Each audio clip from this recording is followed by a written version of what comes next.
Hey, welcome to my channel, everybody. Welcome to Lucy the Antigua Tarot, and my name is Lukey. It's not Lucy. And hey, it's a new year, right? 2025, and today's I think it's the 17th, 18th, 19th, something, the 19th. So we're well into the month of January. And I am just now, frankly, feeling it. What can I say? Psychologically, right? I mean, it's just another day, but since we've measured time in this way for so long, it carries meaning, right? The idea of a new year, which is a new beginning. And so psychologically, it has its effects on us, obviously, whether they be positive or negative. Depends on how you feel about the whole New Year vibe. Should we celebrate that it's a new year? Every day is a new day. Why make it? I mean, there's that kind of philosophical perspective of it, right? But for me, it just takes me a while to get into it. To get into the idea of it, because the past is lingering close behind, right? I mean, December was just like not that far away, and yet it feels like it was ages ago. The 25th of December seems like a long time ago, but in reality, it wasn't even a month ago. And as a matter of fact, on the 25th, I already had a little bit of pain on my left knee, and on the 25th, something happened. There was a crack on my left knee, and I was not able to put any weight on it at all. So I ended up going to the emergency room, and they gave me a brace for it and a walker, and they did do an x-ray, and it wasn't broken. But the doctor said, you should definitely get an MRI, talk to your primary care provider, and take care of that. So the first week, from the 25th to the beginning of January, I was pretty much using a brace for my leg to protect my knee and on a walker. And, I'm 71. I do walk a lot, but with that knee injury, I had to stop my walking, and I was just hanging out here in the apartment and trying to recuperate from it, and streaming on Netflix. I got my membership at Netflix and started to stream Netflix and some of the shows on there, which I will talk about. But basically, I was on this knee brace and a walker for the whole week. After that, I realized that I could hang around without the brace. So like around the house the following week, I would just hang around here in the apartment without the brace and do my walking with the walker, and I would go down to the Dollar Tree, which is close by here, walk and get milk, stuff like that, and then come home, stuff like that. By the third week, which was just recently, I was able to do a lot of walking without even the walker. So I started using my sticks, and I'll show you what they look like, because they're really come in really quite handy. Let's see, they're right in here. I'll show you. So they're like this. They're like mountain sports sticks, walking sticks. And they really work pretty good. I'll show you. I can bring this down a little bit. There we go. So this is pretty much it. And then I just walk with these. Right? And so that really helped to kind of keep my left leg and my left knee with more support. See if I can bring this down a little bit more so you guys can see. So that this knee so that it had more support. Now, almost a month later, I'm fine. Now the MRI has been quite a process because it took me like 3 weeks to get the paperwork and the referral to do the MRI and the appointment. But Tuesday of last week, I finally went to get the MRI, and I canceled it because I got really claustrophobic in that machine. I don't know if you guys have ever seen those machines, but they're very scary. And if you're not, if you're not used to it, and I tend to get, don't have a tendency of being claustrophobic, but it seems like whenever I get into an MRI machine, I really freak out. And this one was really freaky. It was very scary. So I tried. I got on the machine. They put me in. They left me alone, but I had the button, and to call them in case something happened. And I felt like I couldn't breathe. I felt like I was suffocating, and I was really freaking out. So pressed the button. They came back, and I said, "Look, I'm sorry, but I can't do this MRI." And this was last Tuesday. So that means tomorrow it'll be a week ago.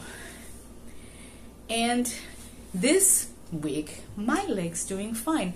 Sometimes my knee's doing fine. Sometimes there's a little pain there, but it really is doing fine. So at this point, I am not really sure if I really need to do it, I mean, it's getting so much better.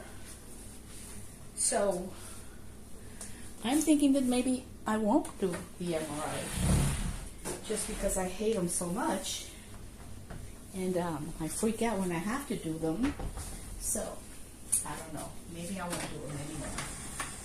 But meanwhile, I've been doing a bunch of other cool things that I wanted to share with you guys, because now that my knee is healthy, and I'm very happy about that, I want to, start on my walking regime for sure.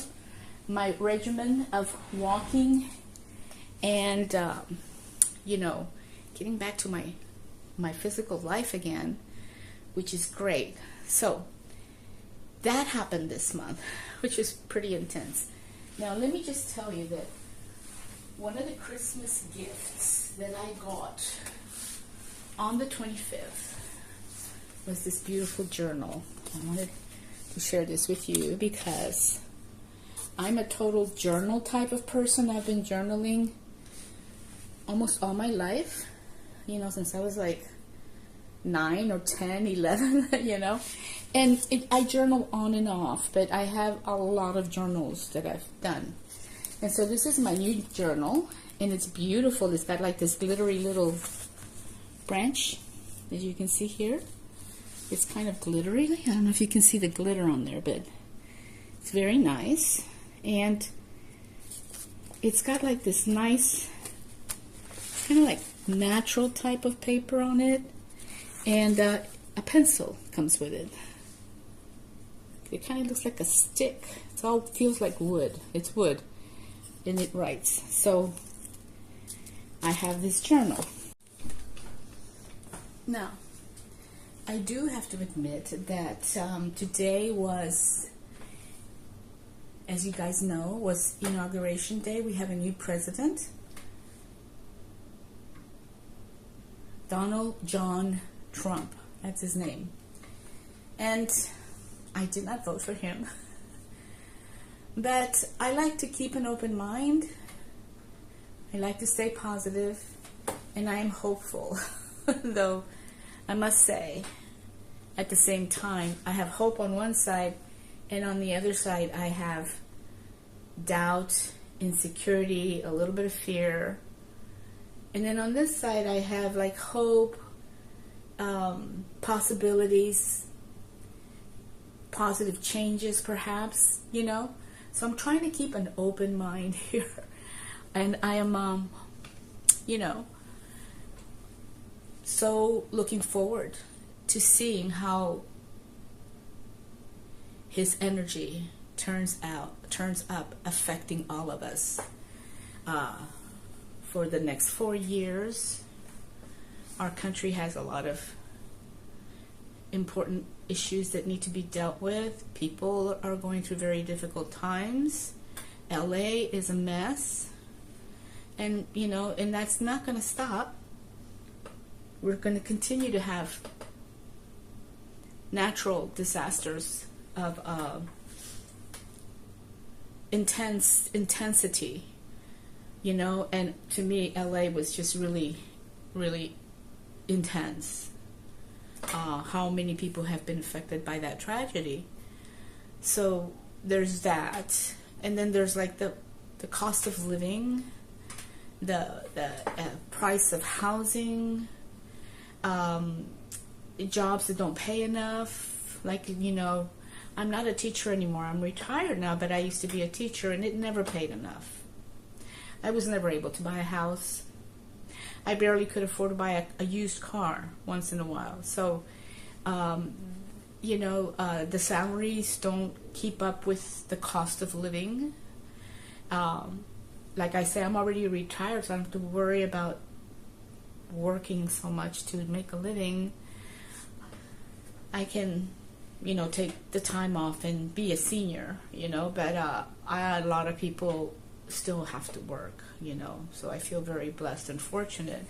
But the thing is, let's just hope healthcare, cost of medicine, there's just like we have a lot of problems in this country. And then also how the international community views us, and we're not doing so good. Our statistics, we have more prisoners in our prisons than any other developed country in the world. Our educational system is down on the, like 25th, 32 level, We're like number 32, number 28. We're not in the top 10 anymore in terms of our public school system. So we have a lot of work to do, and it just seems like our governments, our representatives, they've just been goofing off for the last 20 years, 20, 30 years, and they haven't really dealt with these issues, and keep spending a lot of money on wars and things like that. And I'm just hoping that maybe we start trending to a different routes of how we invest our money, which is our tax money, right, on things that are good for us here in this country. We are getting money to the Ukraine and to Israel, and they have healthcare for everybody, and they have parent leave, paid parent leave. They have all like these great social programs, and we, who are supposedly the wealthiest country in the world, we don't have any of that stuff here. So it's a problem. I think even Mexico's doing better than we are in many, many ways. So it is a problem, and I'm just hoping and praying that Mr. Trump can actually create some positive changes. I heard his speech at the inaugural event. If you guys didn't watch it, you should take a look at it. It was very formal, very traditional, very like on the nose with keeping the traditions and the marching band music, and it's all very royal. It kind of seems like a royal thing, but it's the presidency of the United States, which it is a big deal. So, and his speech was encouraging. I'm still very concerned about the immigration situation. I don't know. We'll see how that plays out. Hopefully, he will not do what he did the first time, which he was putting children in cages and separating kids from their parents. I mean, if you want to teach somebody a lesson, don't do it that way, right? That's inhumane. It's cruel. And nobody deserves that. Nobody. Not even a murderer with his kids and his family, right? And these people were just regular folk coming, searching for a better life, because they're coming from countries where it's tough. It's tough to make a living. Oftentimes you're in situations where there's a lot of abuse for women and for children. So most of the people that are coming from the South are women with kids and fathers with kids. It's families that are coming, most of them. Of course, there's a lot of single guys coming in, and they're coming from not just Central America. They're coming from all over the world now, and they're coming in through that border. So I don't know what's going to happen. I do know that the border is not as open fluid as we think or we are told that it is. But still, there's a lot of people coming in who need to come in, who are escaping a tough life. And this is the promised land, for them. And so I know, because I was a legal immigrant, but I know how it feels like to come from down south and cross the border into the United States. Even the grass looks greener, because you're so happy to be here, and you know that it's the quality of life is going to be better, and there's going to be job opportunities. I never made a lot of money in my jobs, but I always had a job, and in those days I could afford rent. Now I don't know; it's so expensive now. So that happened. So that's an interesting way to begin the year, right? I mean, we began the year with I began the year with my knee messed up, but it's okay now. But we began the year also with the fires in LA. That was devastating. I mean, we're still everybody's still really overwhelmed, and a lot of people are playing the blaming game and the political game, and I really hate that, because it's a tragedy. And if mistakes were made, which we're humans, we're not perfect, we make mistakes all the time. So just to be able to say, hey, we just need to look at what we're doing and how we can improve, and let's focus on that. I'm all in for that. I think that's the way to go, instead of doing this blame game. Politicians make a lot of mistakes. People in charge of these organizations, mayor, chief of police, chief of the fire department, all these folks are just human, and they're doing the best that they can. And sometimes we just aren't prepared for some of these. We still aren't. I mean, we're still kind of in denial. We still refuse to stop driving around so much and putting more fumes into the atmosphere, and we're still, producing a lot of plastics and stuff like that. So, we're not doing very good when it comes to the environment and how to protect the environment, It's so hard to go to the store and buy something that is not packaged in plastic. It didn't used to be that way. Back in the 60s and 70s, and even the 80s, you could still find a lot of 80% of the products that were not wrapped in plastics or bottled in plastic bottles. I mean, olive oil in a plastic bottle just seems like it's like a slap in the face to me. Honey in a plastic jar, plastic jug, it's like obnoxious.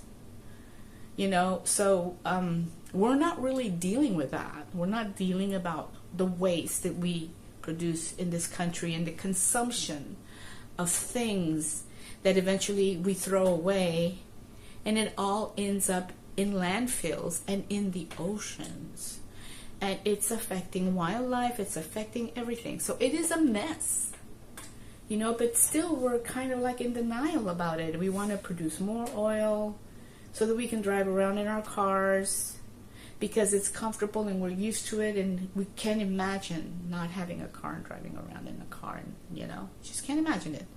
So until we're willing to kind of face that truth, I don't know how many more catastrophes we need. I mean, you would think that what happened in North Carolina, what's been happening, the big major disasters, the fires in Northern California, and now this fire in LA, which is devastating, big city like LA.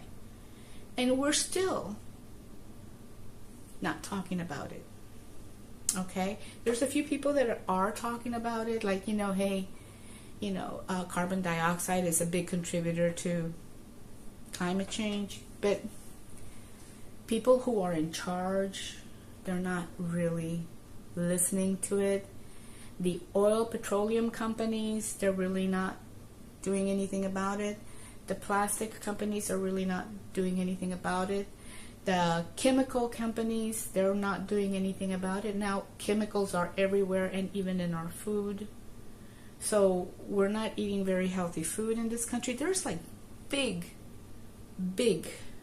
major issues in this country, in my opinion, that we're not talking about, or even our representatives dealing with it.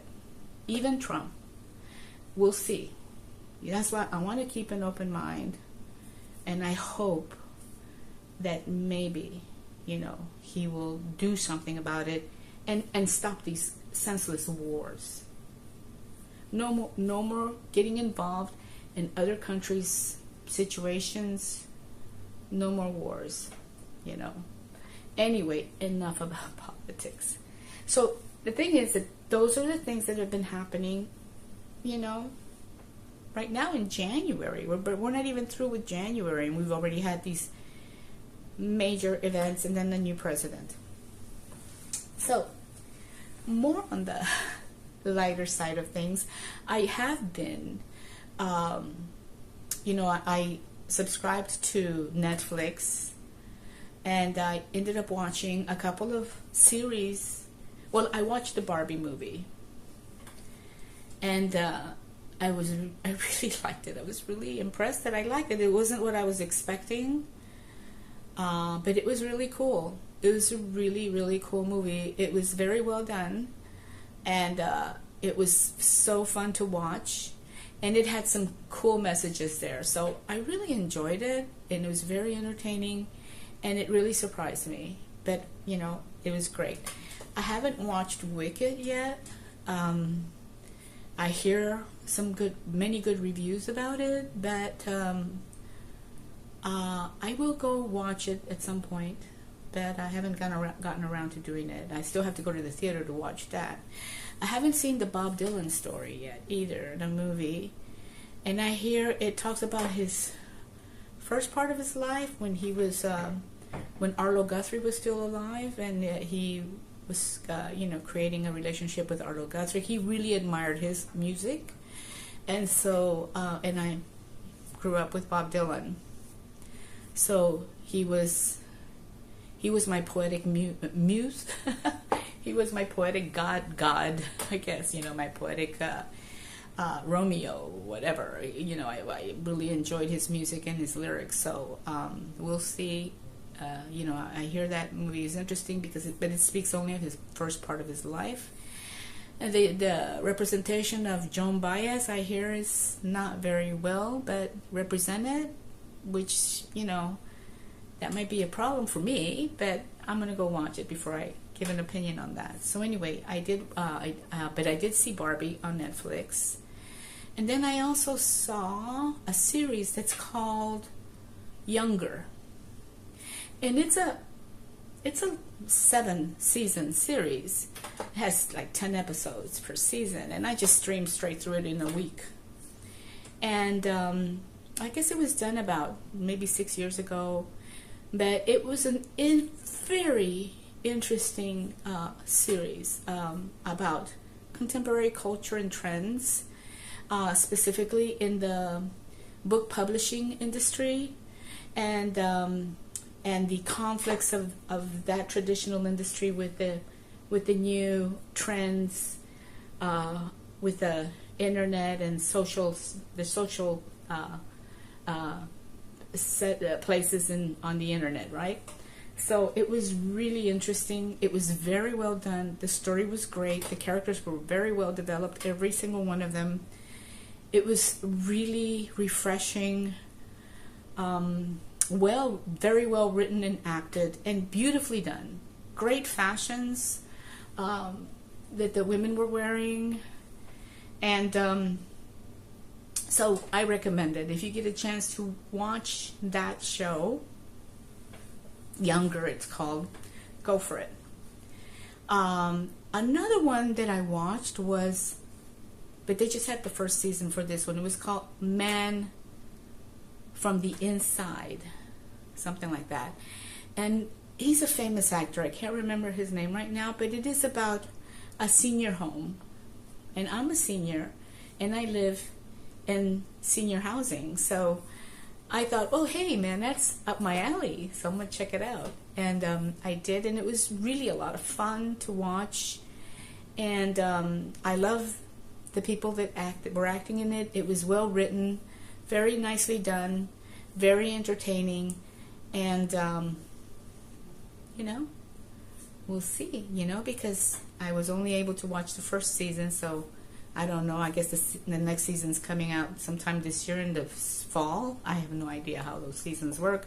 I don't know if I want to be stuck on Netflix until then, because Netflix, even though I was able to find these cool things, there's a lot of things that I would like to watch that they don't have. So I probably won't subscribe for it. I mean, you can subscribe with them month to month, and it's fairly cheap.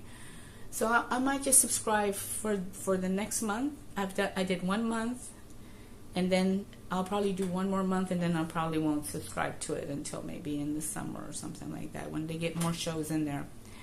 So anyway, that was cool, and that was what I was been up to. And then let's see, what else did I do already? I mean, we're barely on the, 19th, 20th, something like that, but I'm still, in January. Went to the mall and went to the Lego store. I am a big Lego fan. And I love to do Legos. I've done a lot of Friends sets and a lot of like the big more adult sets, like the Parisian Cafe and all those really cool ones. And now they're coming up with these plant sets. And I got this one. They're like 700 pieces, something like that. And you can build them and then use them as displays for my apartment. So I got 2. I got this one, which is really nice. This is an orchid, and it comes with its little vase. You have to build the vase, and you build the orchids. They're all from Lego pieces, and this is probably a pretty simple build. And this one's probably going to not be that hard either. This one here, which is also with its little base. And I guess this is like kind of looks like a sugarcane stick, or kind of like some kind of a cactus. But it's really cute. So I got these 2 pieces that I'll be building, because my idea is to put them up on that table over here that I have over here on this side. To put them there, I think they look really nice. So let's see, what else is going on with my life right now? I think, guys, I think that's pretty much it. That's plenty, isn't it? That's a lot of stuff. I'm really looking forward to getting back to my walks. Like I was saying, I'm really looking forward to get back to my walks, and hopefully I didn't do any walking today. I did a lot of walking yesterday. That was another thing I wanted to tell you guys. I went to a concert yesterday, and what did I do with the program? Oh, I know where it's at. Hold on a minute. It's in my purse. Here it is. Right back here. I have this program that I saved to share with you guys. Okay, this is the program. Okay, so we went to, my son and I, my son's a composer, and we went to this concert with John Williams music. John Williams is an American composer, and he's done a lot of great stuff. So we had so much fun. It was in San Mateo, California, at one of their high schools there. It was at one of the high schools in San Mateo, California. And it was a great venue, a big concert hall for a high school. I was really surprised. But San Mateo has a lot of money, and it's a very beautiful town, city. It's got about, I don't know, 100,000 people living there, and it's right south of San Francisco, so it's in the Bay Area. It's in the west side of the Bay. The Caltrain has a stop there in downtown San Mateo, and it was really nice. So we ended up going to the mall there, and we went to a Japanese restaurant, and we had some food there, and then we went to the Lego store, and I got that. My son got the cathedral in Paris, the one that burned.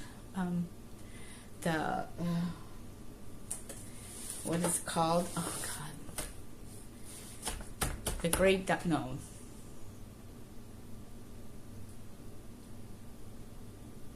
Notre Dame, the Church of Our Lady, Notre Dame Church. When I was in Paris a couple of years ago, it was closed because they were still fixing it up. But it was just really cool because it's kind of like on this little kind of island in Paris, which I never knew that. And so Legos has a set where you can build a model of the Notre Dame Church in Paris, and it's got like 4,000 pieces. It's huge. It's like this huge heavy box of Legos. So anyway, but I did want to tell you about the concert with John Williams. You know, I really like John Williams as a composer. He is a modern composer, and he's composed a lot of stuff. So like so he composed the Cowboys Overture. If you have a chance, check out the Cowboys Overture, which when you listen to it, you know that you've heard that music in cowboy movies before. You know, when they put it in the introduction of the film or at the end of the film, they play this music, and it's his music. This particular piece is his, and it is wonderful. So check it out. Another piece that they played was from Jaws, from the movie Jaws. He also all that music in Jaws, he composed it. So they did the shark theme, which is the one that goes dun dun dun dun dun dun dun dun dun dun. It creates the tension, you know, that the shark's coming. So he did that, and it was really great. And then we also heard what he calls Out to Sea and the Shark Cage Fugue. So that was really cool. So they played those two pieces from that film. And this was all live, right? Beautiful orchestra. A full orchestra. And then they also played the excerpts from the Close Encounters of the Third Kind. So they played these different pieces from that film, and it was amazing. It was great, beautiful music. And then they also did the theme from the E.T.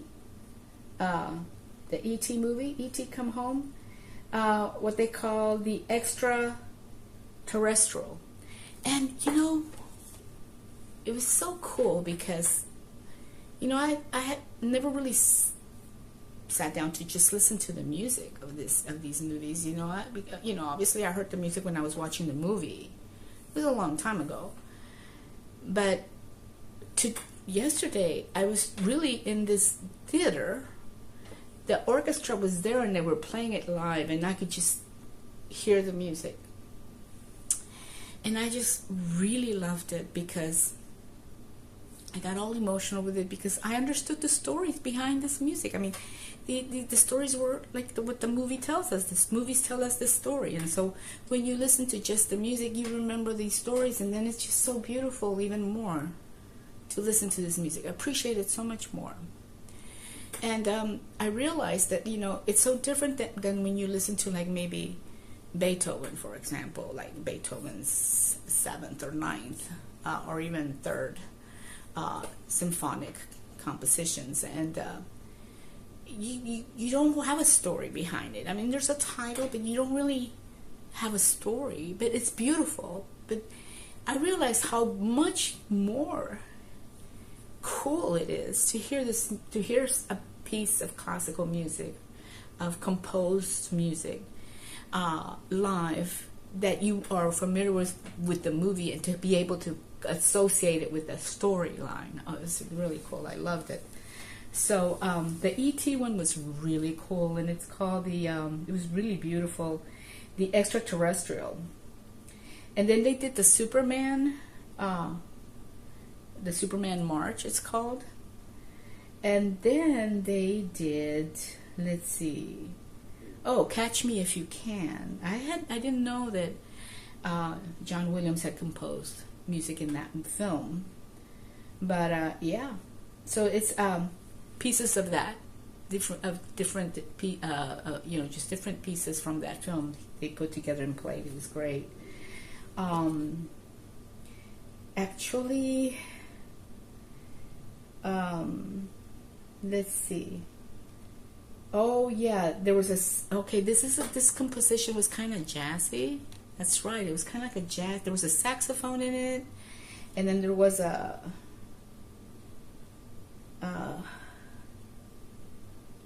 clapping in. They were clapping. It was part of the composition, and then they had kind of like a xylophone going there too. So it was really interesting, very jazzy kind of composition. So it was really, really enjoyable. It was very cool. I had never really heard a jazz theme played with a full orchestra. Okay, so that was really cool. That was awesome. And then they did the Harry Potter and the Sorcerer's Stone Suite. Harry Potter and the Sorcerer's Stone Suite, it was called. Now, I saw the first Harry Potter movie a long time ago, and it's okay, if I'd have been younger, I probably would have enjoyed it more. It's a nice story, but it was okay. But the music, this music in particular, was really cool. It was beautiful, very interesting, very dynamic compositions. All of his compositions are really dynamic, so it was really cool. So they played that, and then they played. Let's see. So the suite includes the Herdwick's theme. Herdwick's, and then the Sorcerer's Stone, and then the Nimbus 2000. So if for you Harry Potter fans, you probably know exactly what they're talking about. I have no idea. Oh, and then there was the Harry's Wondrous World. Harry's Wondrous World. Okay, so they played these 4 movements from the suite, which is called the Sorcerer's Stone Suite, from the Harry Potter, John Williams composer. Okay, so they did that, and then they concluded the concert with the March from Raiders of the Lost Ark, which was, he also composed the Star Wars stuff. So they didn't do any Star Wars stuff because Star Wars is so popular. Orchestras do Star Wars all the time, and I've never really gone to hear a symphony do Star Wars themes, and I would love to, because I love these kind of music compositions. They're modern, they're contemporary, they're not, 18th century like Beethoven. So it's kind of cool. So that's what they played, and that's what we did yesterday. On Sunday, today is Martin Luther King's Day, Monday. And you must watch the inaugural. They did some prayers there, and they had a preacher from an African American church who did a prayer, and he incorporated into his prayer parts of Martin Luther King's speech. It was amazing. So if you guys get a chance, check it out. I think you're going to really enjoy it. So that's pretty much what I've been up to. So I would like to, at some point, talk about Younger, the series that I watched, because there's a lot going on in that series that I thought was really interesting. But I think I have to make some notes, and get some ideas together and what I enjoyed. There's some characters specifically that I really liked. Women characters. I mean, the women are very well developed in this program. I like to watch something that has good female characters that have been well developed, that are interesting, that have strong personalities, that are innovative, and they kind of like, wow, it makes you pause and think, wow. I mean, they kind of capture your interest, because they're so well done. And the male characters, they were good. Actually, there was one in particular that was very, very good. So, I mean, it actually had a lot of good male characters, but I was somehow focusing more on the female characters. But I would like to talk more about that. So maybe if I can get into it and take the notes and then do another video about it, I will. But for now, this is all. This is it. I think I've bored you guys enough with all this stuff. So anyway, have a great rest of your January. Thank you for visiting, and take good care of yourselves, and see you the next time. Bye.